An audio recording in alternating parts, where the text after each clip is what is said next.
Congress BRS పార్టీలపై కేంద్ర మంత్రి కిషన్ రెడ్డి తీవ్ర విమర్శలు చేశారు. ఈ రెండు పార్టీలు సింగరేణిని రాజకీయ ప్రయోజనాల కోసం మాత్రమే ఉపయోగించుకున్నాయని విమర్శించారు. కాంగ్రెస్ హయాంలో అప్పటి ప్రధాని మన్మోహన్ సింగ్ ప్రభుత్వ కాలంలో అతిపెద్ద బొగ్గు కుంభకోణం జరిగిందని ఆయన ఆరోపించారు. ప్రస్తుతం సింగరేణి ఎదుర్కొంటున్న పరిస్థితులకు బీఆర్ఎస్ పూర్తిగా బాధ్యత వహించాలన్నారు. సింగరేణికి ఇవ్వాల్సిన నిధులను రాష్ట్ర ప్రభుత్వం ఎందుకు ఇవ్వలేదని ప్రశ్నించారు. కాంగ్రెస్ పార్టీ ప్రభుత్వం కానీ గతంలో బీఆర్ఎస్ ప్రభుత్వం కానీ సింగరేణి మీద పెత్తనం చేస్తున్నారు.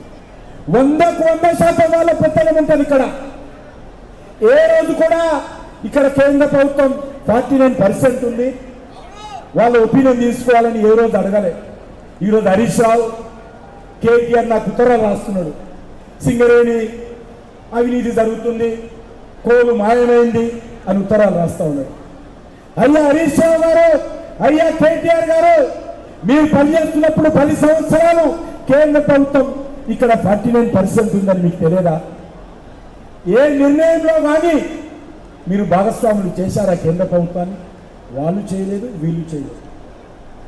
అంతేకాదు సింగరేణి మరి ఈరోజు బంగారు బాతుగుడ్డుగా కాంగ్రెస్ పార్టీ బీఆర్ఎస్ పార్టీ వ్యవహరించింది.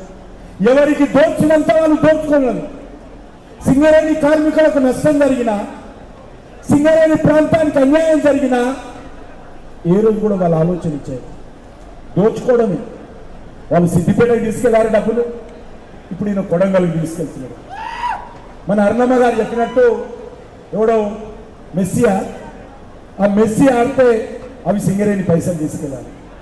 ఏం రాష్ట్ర ప్రభుత్వం కొట్టుపోయిందా? డబ్బులు లేవా? మా సింగరేణి కార్మికుల డబ్బే అవసరమా? మీరు అనేక రకాలుగా ఖర్చు పెడుతున్నారు కదా ఇష్టారాజ్యంగా.